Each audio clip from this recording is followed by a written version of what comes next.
What's up, Earth Rockers? Back again. Back in the Chronicles of Dracula X. It's your boy Shovatar. That's me.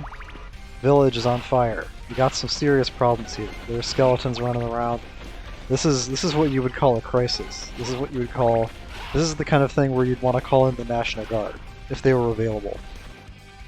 An interesting thing that I don't think I've noted in any of my other commentaries about the many Dracula X related games, that being Rondo or Dracula X Chronicles or anything like that, is why the games are called Dracula X. It's because Rondo of Blood, the first game to ever be titled Dracula X, is technically the 10th Castlevania game ever released. That's because there were a couple of weird little Castlevania games that sort of time forgot that were released. Before that, you had you had Vampire Killer on the MSX, you had Simon's Quest, you had Dracula's Curse, you had the two Game Boy ones, you had 4, and we're at, what, 7? And I guess there must be 2 more that I'm forgetting. Chronicles? Was X68000 out at that point? I don't remember. Anyway, technically 10th Dracula game, 10th Castlevania game. And X, as you may or may not know, is the Roman numeral for 10. The Romans were an ancient civilization that built a Colosseum. They built an aqueduct, which was a device that was used to transport water, much like the water that I'm standing above now on this bridge. The alternate route in Dracula X Chronicles is sort of like the alternate route in Rondo, where it's not as good. I think it's slightly more interesting. In Dracula X Chronicles, they fixed a few of the problems with the alternate route that are present in Rondo of Blood, mostly involving the mountain region, and then 5 alternate, whatever the hell 5 alternate is called in Rondo, I forget. But the first 3 alternate levels, the bridge, the graveyard, or the first 2 rather, the bridge and the graveyard are more or less the same. And I do like the alternate one boss better than the dragon at the end of...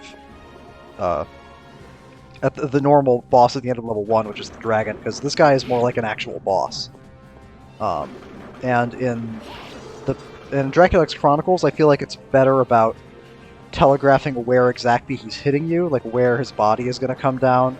It's much less about getting hit by his spine as it moves down towards the bridge, and it's more about not getting hit by his head, which makes more sense. Another thing that they did in Dracula X Chronicles is that they changed the orb that drops at the end of the boss fight. If it's a normal boss, it drops the red one. If it's an alternate boss, it drops that purple, evil-looking one that I just picked up. The decor on the bridge is different. They got weird little crouching, little squatting demon guys instead of topless ladies that they had in Rondo. I have to imagine that's just a that's just how it is. Not a localization change. I don't think they changed the bridge for the Americans. But it's strange that in 2007, like, there was, I guess they still felt the need to change that. Maybe they just thought it was more menacing. Maybe they thought, like, weird diagonal demons are more scarier than topless women, but nothing is scarier to Americans than naked women, frankly.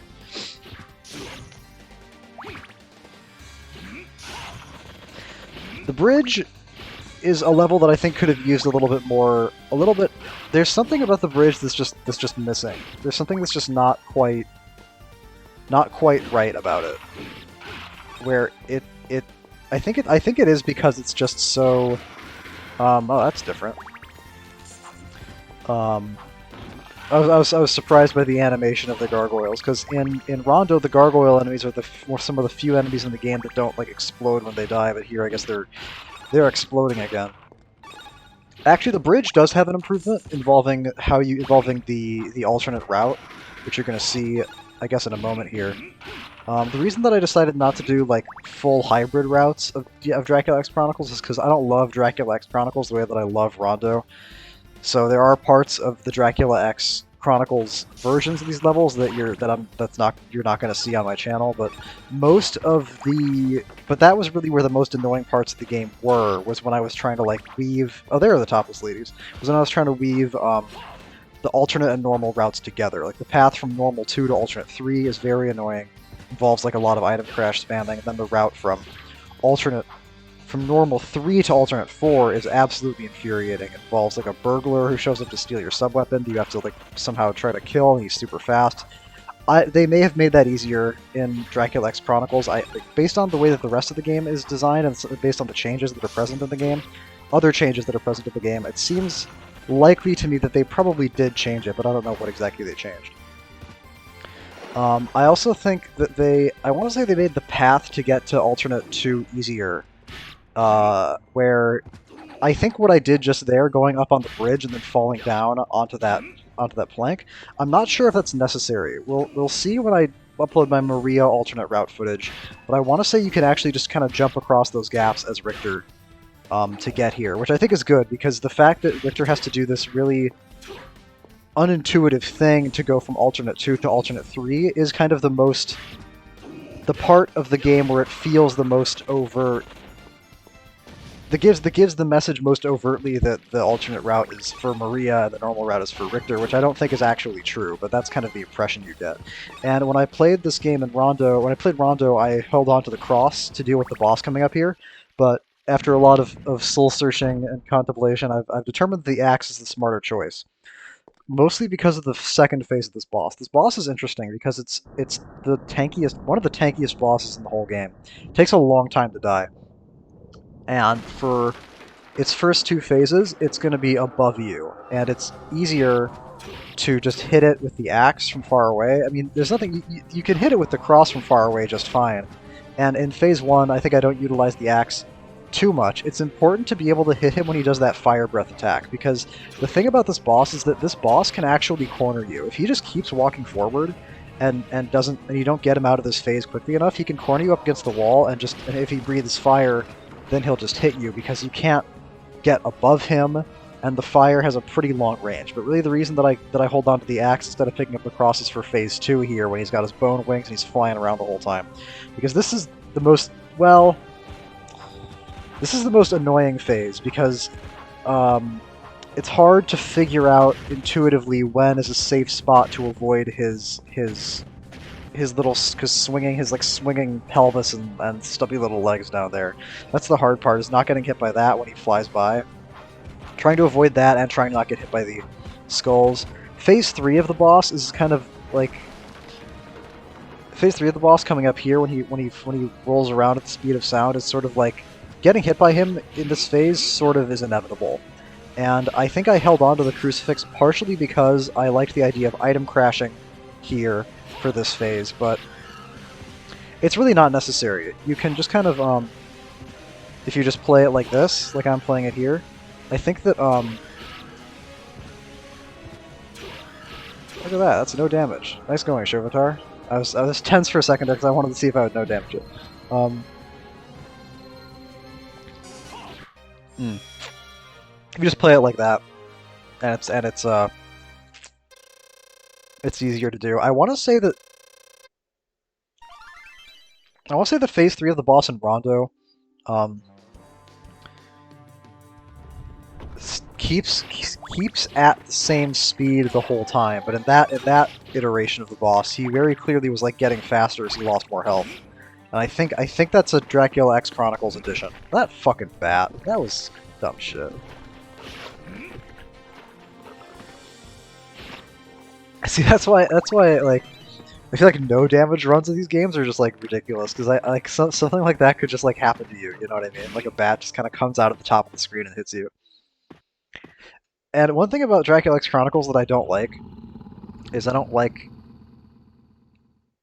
the cutscenes, and I think that this cutscene in particular is probably the most unnecessary. In Rondo, this dude shows up and he just kind of that's why it's unnecessary, because he can just die in one correctly aimed and correctly timed sub-weapon usage. For Richter, he'll die in one axe, and then for Maria, he'll just die in one dragon. So it really feels kind of silly to give him this big dramatic cutscene, intro cutscene, and then he just fucking falls over dead.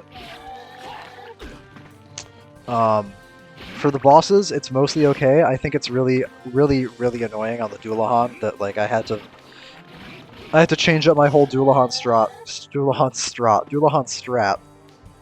just to accommodate some stupid fucking cutscene that the devs decided was super important to put in. Should I be quiet here? I guess I'll be quiet here.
That's a really interesting tidbit.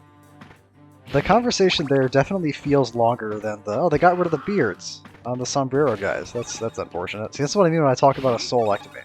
As nice as it is that they created a version of Rondo and that they made Rondo available for Western audiences, I really don't like a lot of the changes they made in DXC.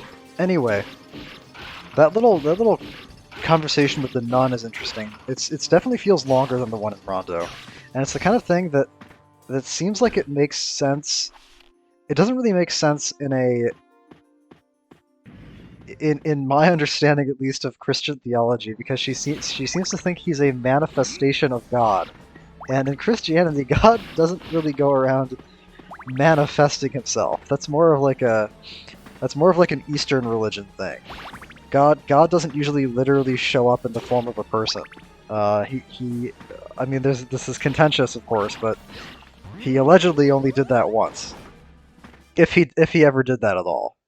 So that's the kind of thing where it's like Japanese understanding of Western religion, creating this funny interaction that doesn't really make sense. That's fine. You know, I'm not complaining or anything. I'm not. You know, I think it's funny. I think it's soulful. Dare I even say? I'm glad I know what they're saying now, at least. This boss is still fucking weird. I still don't really know what's going on here.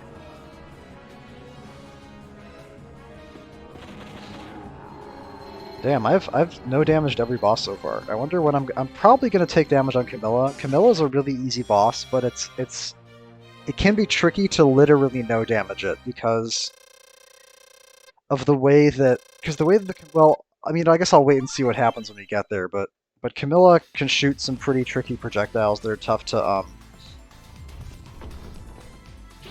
to always avoid. So here's the mountain region. The mountain region is mostly the same. They changed.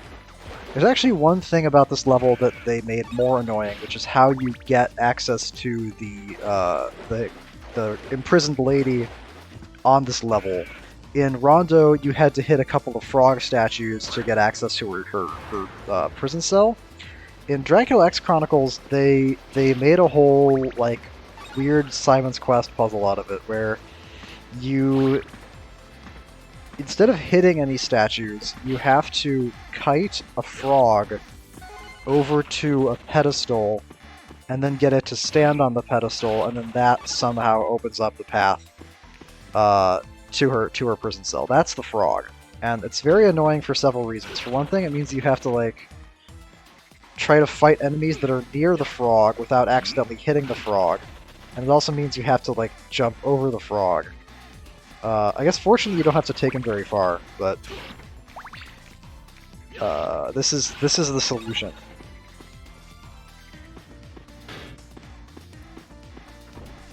It seems totally inexplicable to me. Doesn't make much sense at all.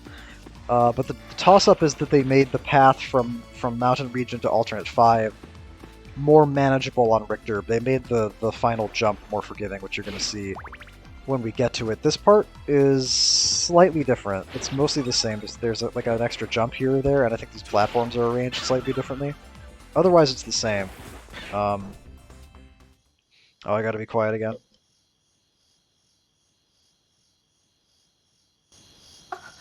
誰？怖がらなくていい。俺はリヒター・ベルモンド。君を助けに来た。ベルモンド？あの有名なベルモンド一族。私はイリスと言います。でもよかった。大丈夫か？大丈夫です。怪我してる？え？こんなもの怪我のうちに入らない。ダメよ。ばい菌でも入ったら大変なことになるわ。安心して。これでも医者の娘なのよ。さあ、これで大丈夫。ありがとう。こんなことをしている場合じゃない。今のうちに逃げるんだ。俺は先を急がなければならない。わかりました。あ、そうだ、これを。これは？助けてくれたお礼です。ただのお守りですけど。なんだか力が湧いてくるようだ。ありがとう。助かるよ。旅の無事を祈っています。あ。Damn, they really buffed her jugs in this version, huh? What's interesting about this iteration of Iris is that they make it clear that she's a doctor's daughter, so it makes more sense that she would like patch up a wound. I think in the original Rondo she's just like the innkeeper's daughter, and she just like knows how to do that. Maybe that's like a translation thing. Anyway, I should explain a little bit what the differences are between like what that item she gives you is. So both of the imprisoned ladies both of the imprisoned ladies who are not Maria or Annette in Dracula X Chronicles give you a special item which just lets you break through certain barriers. The item from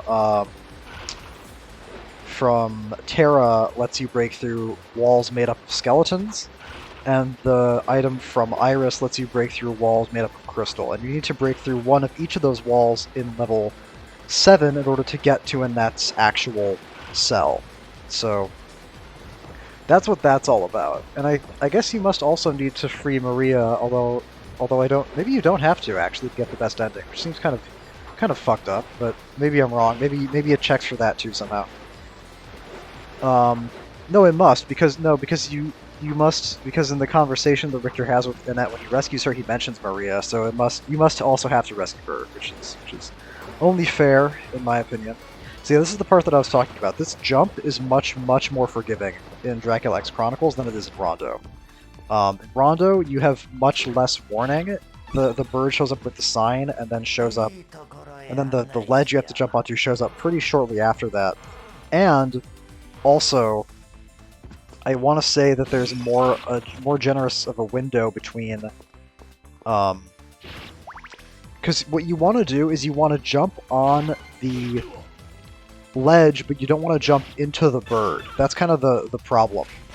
And if you don't time the jump correctly on Richter, you can just jump into the bird and he'll knock you back and knock you into the pit. But I think there's more of a... It's easier to kind of square that circle and jump under the bird but onto the ledge, the way that the way that the bird is positioned in Dracula X Chronicles. It's very subtle, but I'm pretty sure there's a difference there.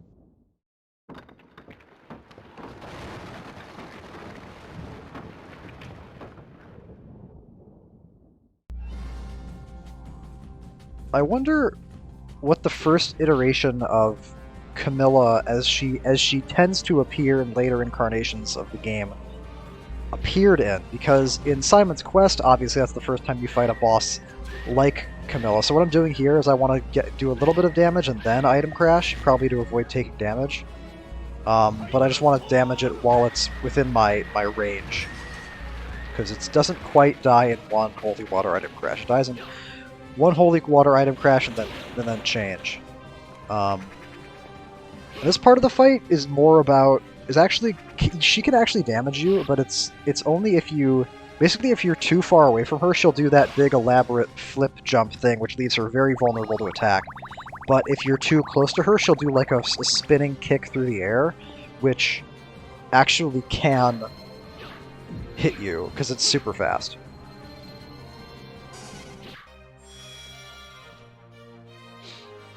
And the first part of the boss fight is just about getting a few hits on it and then item crashing. Because the hallway leading up to the Camilla fight is very much designed around giving you the opportunity to item crash. So here's 5 alternate. The first, the completely new level in Dracula X Chronicles. Starting off badly, I get hit by a bat, not really what I want. But this is not the part of the level that I'm necessarily concerned about. I pick up the dagger here because an unfortunate thing that this level leans into that the original alternate 5 I think was very disciplined about avoiding is having you on platforms with limited space, having to go over insta-kill water pits, and also having to deal with bats at the same time. So what picking up the dagger lets me do is it lets me preemptively throw a dagger before I have to do a jump, or basically the second I see a bat. So that way I can sort of preemptively clear the space in front of me and not have to deal with it. It's also very useful in dealing with this guy, because this guy has a bad habit of jumping at you or charging at you from off the screen and then hitting you into the water. So if you throw a few daggers preemptively before you even see him, one of them might hit him and knock him back and get him a safer distance away from you. So normally dropping the holy water for the daggers is a terrible idea, but this is an interesting exception to that. And here, I don't think I meant to do this. There's 2 pathways through Alternate 5, and one of them on Richter is... And there's there's a pathway that involves going above, but that's only accessible if you don't do what I just did, which is break those 2 blocks there. And I'm having a fucking hell of a time trying to... See, this is why I hate these things. Because, like, the way they move just doesn't make fucking sense at all. Like, I still can't figure it out. So I think my plan was to not break those blocks and try to take the upper path, but because I've now removed that option from myself, I'm gonna have to take the lower path. But I do have a plan for the lower path. I think it's sort of my backup plan. It involves picking up the holy water again. That's why I want to take the upper path, because of that jump right there. That's the closest thing that Rondo has to anything like the 7B jump in Dracula's Curse, which is basically a jump that's pretty tight, where you have to be pretty careful about making the jump as close to the ledge as you can without falling in, and you have to be careful about your positioning, your spacing on the ledge before you make the jump. So that's why I wanted to go above. That's now I'm remembering. And again, this is still not the dangerous part. That jump is slightly dangerous, but the really dangerous part of Alternate 5 is coming up towards the very end before the boss fight. And there are actually 2 different bosses you could get to in Alternate 5. One of them, I believe you need to have seen the best ending in order to get access to, or you need to have at least cleared the game once. And that boss is a carbon copy of the Annette boss that you fight in the bad ending at the end of level 7. And then the other boss, which is available from the start, is the Hydra. For this route, I chose to go for the Hydra, because if you want to see the Annette Succubus boss fight, you can just see that shit in the bad normal route bad ending video.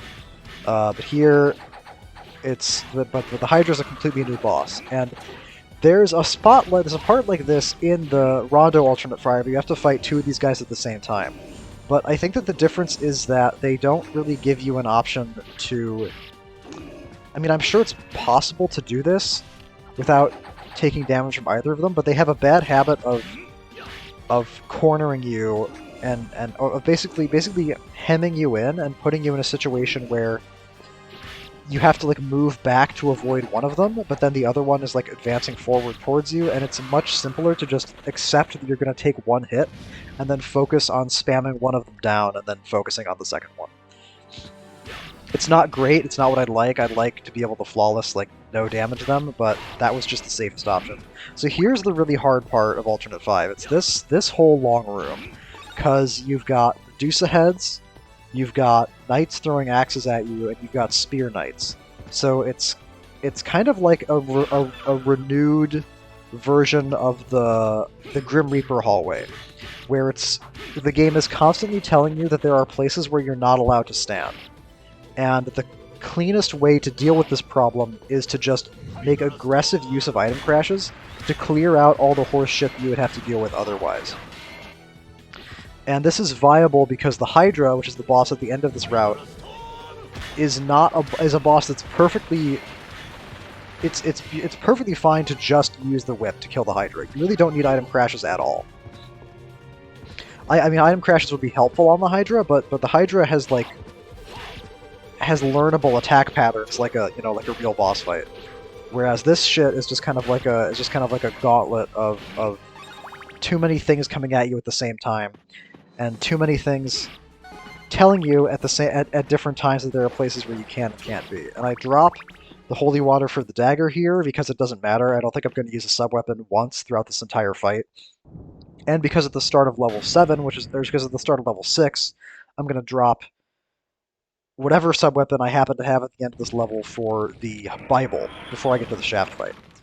So the Hydra is the second all-new boss in Rondo, and it's definitely the most interesting one. Phase 1 is pretty simple. Phase 1 is this guy can do one of two attacks. He'll either shoot a projectile at you or he'll lunge forward. The attacks are very clearly telegraphed based on how he moves his head.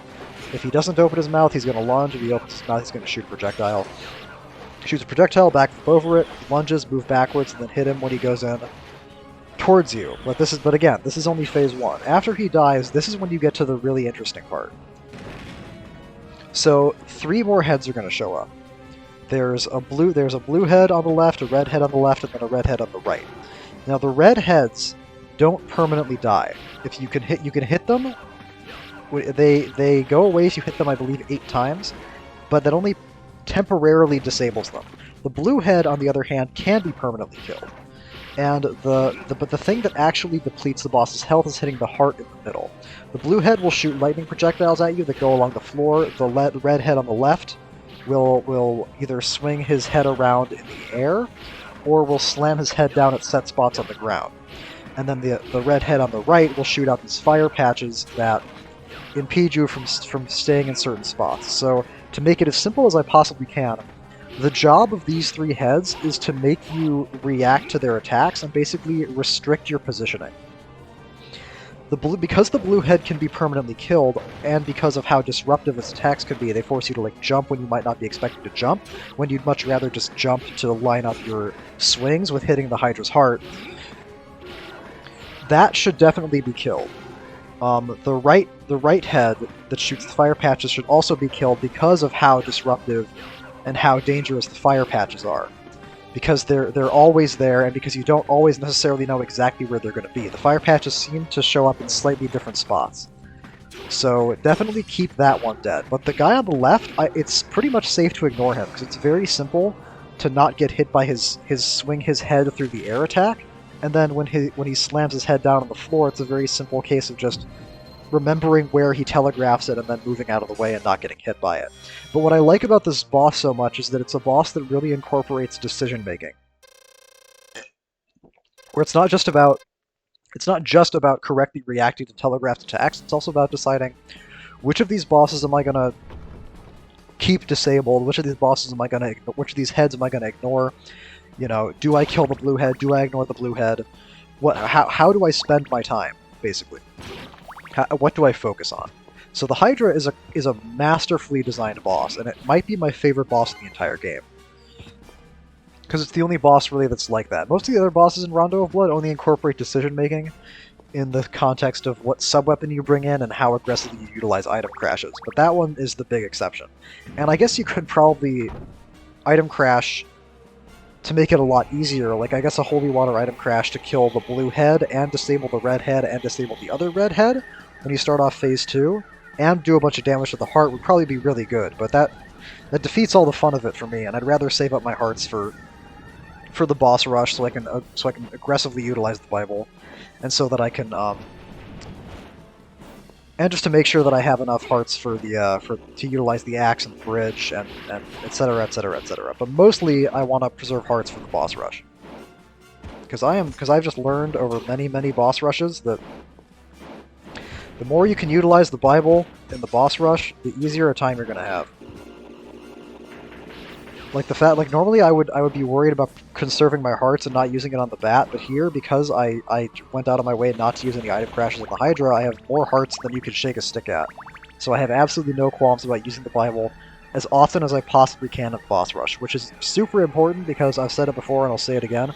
Level 6 boss rush is, in my opinion, the most dangerous part of the entire game. And it's mostly because of like the Medusa head, and because of Medusa, it's because of the mummy. These are like the worst Bible throws I've ever done. Oh, I take damage. That's unfortunate. Yeah, see, I think there I was actually slightly too aggressive with the Bible. I probably should have saved it until I knew she was about to throw out the snakes, because there, when she threw out the snakes, I didn't really have the Bible ready. I wasn't like prepared for it the way that I should have been. So that's unfortunate, especially because prior to this point I had been no damaging every boss, but I wasn't really expecting to no damage the boss rush. I think I've only ever no damaged the boss rush once in all the time I've spent playing this game, and that was on Maria, where it's much easier to do that. Hopefully I play a little bit smarter on this guy. I probably am also pretty nervous right now, because getting through Alternate 5, getting through the mountain region is always kind of harrowing because of the tricky jump you have to do, and then getting through Alternate 5, this like new Alternate 5 that's harder in my opinion than Rondo Alternate 5, is also sort of like, now the pressure is on and now I really feel like I can't afford to screw up. So whenever I'm not relaxed, whenever I'm nervous, whenever I'm tense, I'm always going to make more mistakes. Which is unfortunate because I'm tense when I have to do when I'm under the most pressure to perform. Don't take that out of context. This is the bad Frankenstein fight. Yeah. So I like have never gotten hit by Frankenstein's rock attack before. Usually the Bible like always protects me from the falling rocks, and I don't know if this is like a version difference, like the timing on the rocks falling or the timing on the arc of the Bible is different in Dracula X Chronicles than it is in Rondo, or if it was just bad luck. I really don't know. But there's no better option to deal with the falling rock attack than to just use the Bible. And then I got hit by the lightning attack from Frankenstein. That's just sort of what happens. Sometimes that shit just hits you. Thank fucking God that they simplified the shaft fight. Thank God that they made the lightning orbs consistent, and thank God that he doesn't do the red and blue orbs flying through the air coming towards you attack until he's almost dead. Not that I necessarily think that, like, he needed a nerf. Not that the shaft fight was too hard, but I can understand. But I'm grateful for it in this context, because it basically just means one fewer thing to worry about. Come on, do it. Do it, there we go. I think I like the background of the Rondo version of this room slightly better. I like the giant pentagram on the wall. Because you fight 5 bosses, right? It just makes sense.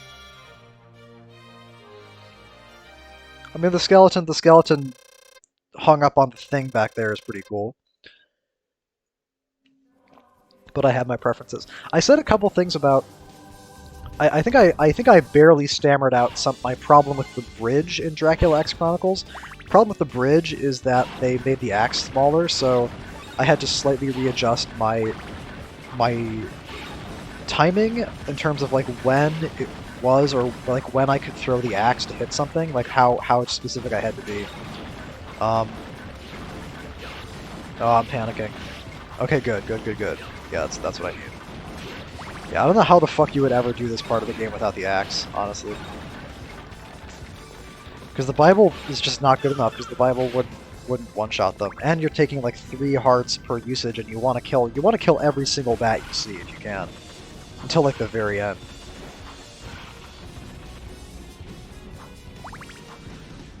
So here I actually am gonna get the key from the bird, because I do need the key to open up Annette's cell. I need the key, and I need to hit all these switches behind the barriers. Excuse me. Rescuing Annette or not rescuing Annette does not materially change the nature of level 6 in terms of its difficulty. I apologize, level 7, except that it changes the boss you fight at the end. Because obviously if you rescue Annette, Annette can't beat the boss, which means Shaft's Ghost has to show up at the end of level 7 to fight you instead. And the Shaft's Ghost fight is the same as it is in Rondo, which makes it easier for me because I'm accustomed to it. The Annette fight really took a lot of getting used to, but I did successfully learn the fight and figure out its idiosyncrasies. Don't jump into the knife, Shovatar. Don't do that, please. And when she telegraphs her projectile attack, you should throw the axe at her. Oh no, I don't have the axe. That's what's going on. Right. Because these harpies are so much fucking easier to fight with the axe. I guess that actually is the one big difference between rescuing Annette or not rescuing Annette, is that rescuing Annette means you don't have the axe to fight these fucking bitches with. You have to fucking play their dumb dodge out of your attack game. Very, very annoying. And you have to go up this part and then back down this part. I want to say do I get hit by this thing? Yeah, I do. That's so frustrating. Yeah, I'm like I said before, at this point I'm pretty nervous. I think I'm pretty anxious about this part. Which is why I'm getting impatient and jumping into water skulls. But it's annoying that the water skulls are a really annoying enemy. I kind of wish they didn't exist. I don't like any enemy that endlessly respawns. I like to be able to solve problems and simplify environments in a way that is consistent. I also think I was really hoping that talking to Annette would heal me, but unfortunately it doesn't. Oh well, talking to Iris doesn't heal you either, actually. Aneto!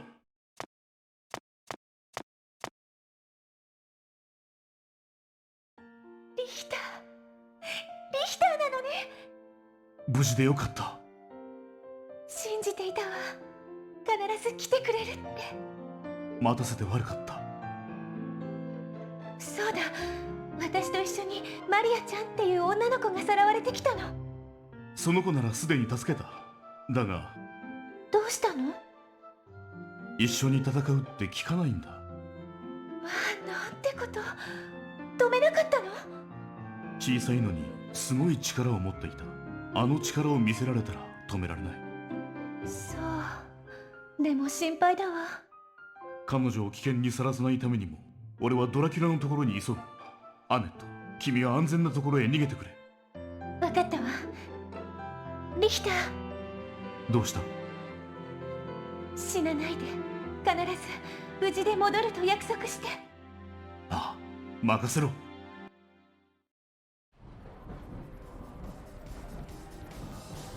I feel like this is kind of a mean thing to say, but I feel like Annette's neck is too long. Maybe that's like a if you look at classical European portraits, maybe that's like a thing that shows up. Anyway, so now I have to try to get through. Now, fortunately, I think at this point I did know that where all the meat in level 7 was, because when I first played this game, I was slightly confused about that. There was basically a meat that I didn't know about because it's hidden in a breakable wall, and because the layout of this part of the level is completely different from the layout of Rondo level 7. And I don't quite know why the change was made. I don't know what it is about the layout of Rondo 7 that they felt like they had to fuck with. I guess maybe they wanted to make it longer? Maybe they felt like the original level was too short? That could be it, because it definitely is longer. And I don't know what all that business is over on the right, behind like closed walls. One of the things that Dracula X Chronicles did that I just can't care less about is they included a bunch of hidden collectibles, like there are music tracks. You can unlock like different music tracks and then have different levels play different music tracks when you find them, after you find them, rather.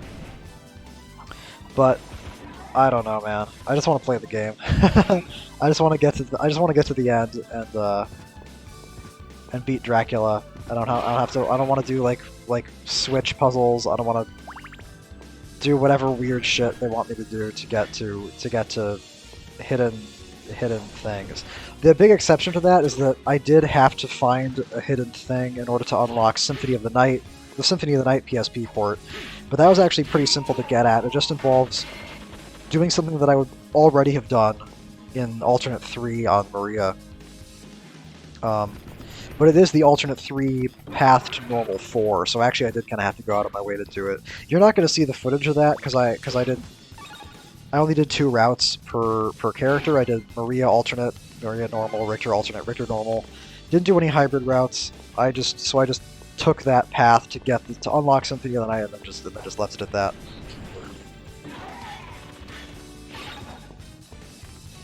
And I don't know how you unlock original Rondo. I don't know where that one is hidden, but that is somewhere in the game, which I am very gratified for.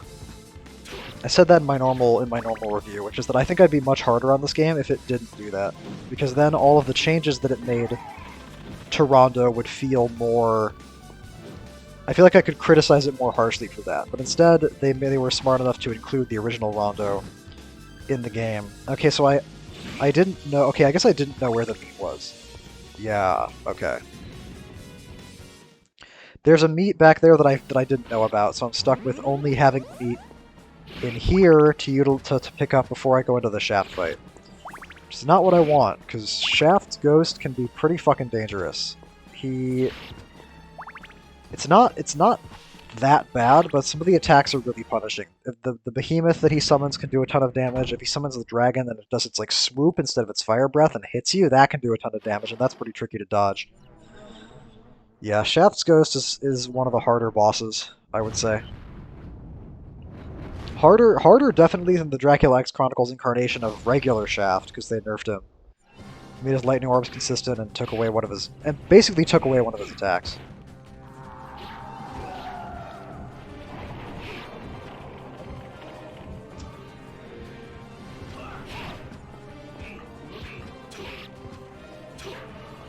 I feel like he's not summoning bats as aggressively as he used to be. I wonder if he summons more of them as the fight goes on. Maybe, I can't really tell. Yeah, that's the tough part, because when the dragon shows up, I feel like your instinct is to sort of like stay put, because you don't want to get hit by the bats. But then you have to delay your movement until the dragon like really swoops for you.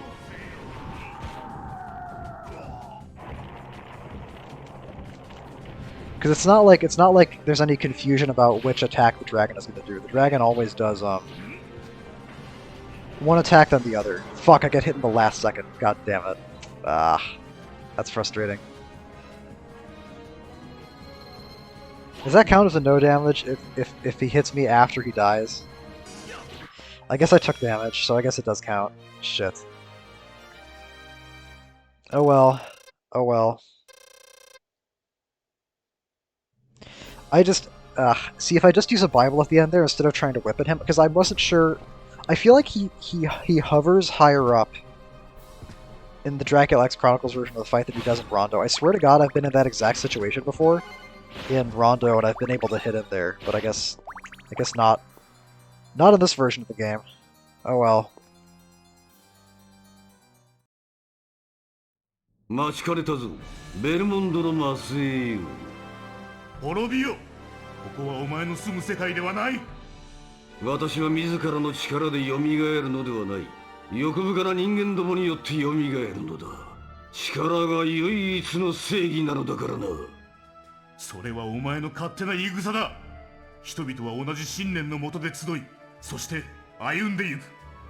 だが人間は欲望によって発展し、信仰によって統率されてきたではないか。人間は力だけでは統率できない。敬い、慈しむ心があるからこそ統率ができるのだ。くだらん。どちらが正しいか、死をもって分からせてやる。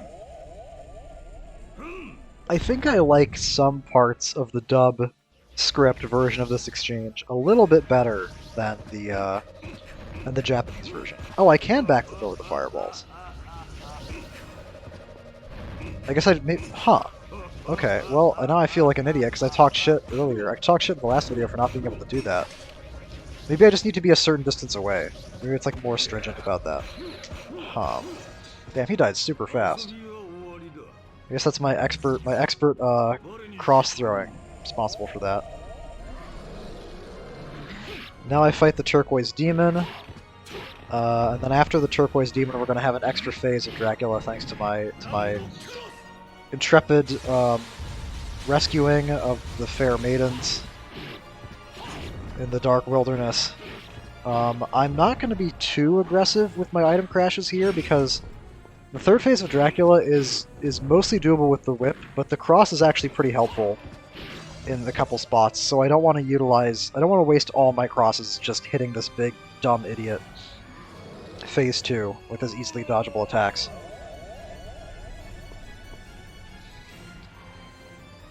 And like I said in the last video, this fixes one of the biggest problems with Rondo, which is the anticlimactic boss fight. Having this extra phase with this weird-ass background does make a big difference, I think. Yeah, and you can get a few hits on him at the very beginning before the fight even starts, which is, I think, important. Because when he gets to pretty low health, the fight can get pretty hectic, and the things that they ask you to dodge become kind of... You have to keep track of a lot of things at the same time towards the end of the fight. This one is so fucking... Yeah, that part, because he can either charge up in the air or charge straight at you, and you have what seems like a very brief window to me in order to react correctly to it.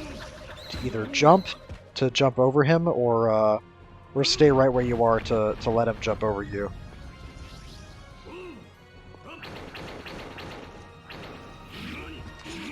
Yeah, this is kind of like this is a very Rondo boss, if that makes sense, where his attacks are very tricky and very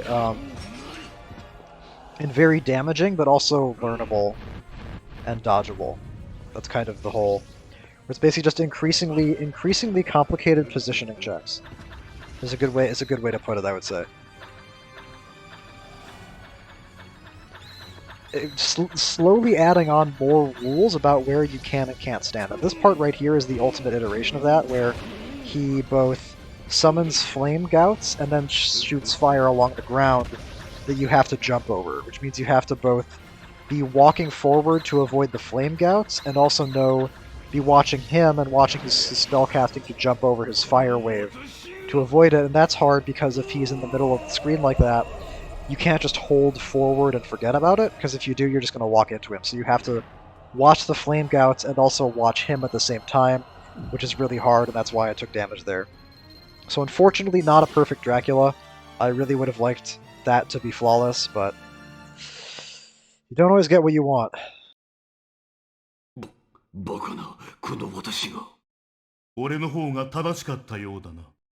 今は負けを認めよう。だがいずれ必ず私は蘇る。人間の欲望が消えぬ限りはな。人は過ちを繰り返す。だが、やり直すこともできるんだ。お前が復活しても必ず倒してみせる。人間を甘く見るなよ。面白い。ベルモンドの末裔よ。また会おう。It's nice that he explodes in a shower of blood instead of turning into ghosts in this version. It feels a little bit more, I mean, it's less dramatic, of course, than the Rondo version. I mean, everything about Rondo in terms of its visuals and presentation is miles better than this game. That's a stark difference. Dracula being consumed by flames in the end of Rondo is much better, I think.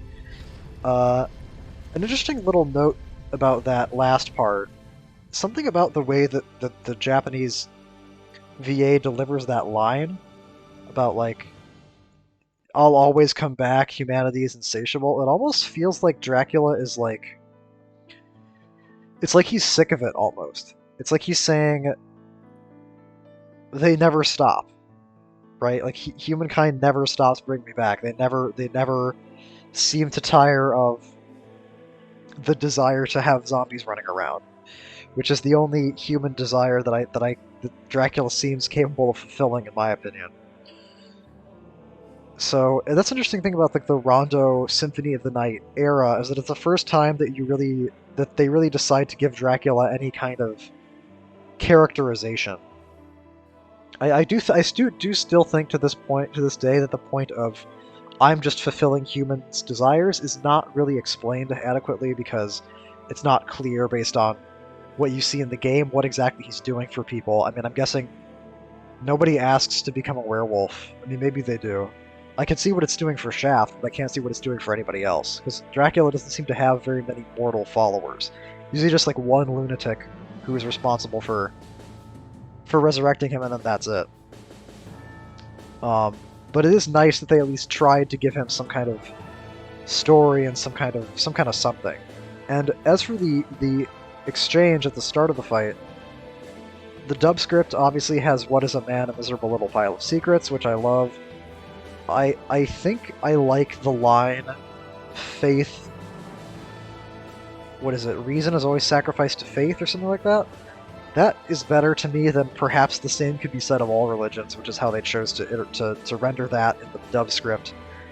It's a little bit, it's not quite the same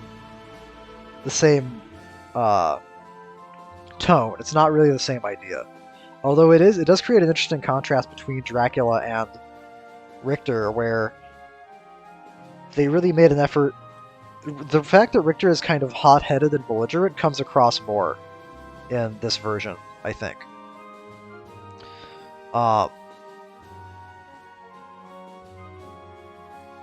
Because it's like Dracula is trying to have a conversation about like ideas, or he's like bringing up an idea, and Richter just doesn't care. Just says, I just want you dead. Because that was the thing about Richter that, like, I guess it was because when I played Rondo I couldn't understand what anybody was saying, but Richter never struck me as particularly reckless or violent. But again, that's because I couldn't understand what anybody was saying. And because I don't have anything to compare it to. Like no Belmont, like Richter Belmont was the first Belmont to ever utter a word. Like he was the first one to talk in the first place. Not the first one to get any kind of characterization though, because Simon has the brief moment at the end of Simon's Quest when he's praying above Dracula's grave, which I still think is a really interesting, really cool little moment. Anyway, that's the Richter route. That's the full alternate route. That's all the new bosses. Interesting little game. I thought I would hate it. Honestly, I thought that the fact that the visuals are so drastically inferior to Rondo would be a bigger deal than it actually ended up being. It really wasn't that bad. The fact that they tried to innovate on the level design, the fact that they fixed a few of the problems that are present in Rondo, really, General Manager, by the way, really made up for that fact. Where it's like, okay, you felt like you had to make it look terrible because of the era that it was created in, because of the DS, PSP graphic style of the time. Whatever. That's just one of those things. It's like the tide coming in. It's like I can't complain too hard about that. At least you did what you should have done in terms of the gameplay, which was try to resolve the few problems that Rondo had. So that's the Richter videos, end of the Richter videos. Next up, gonna be the Maria videos. So keep your eyes peeled for that when they show up.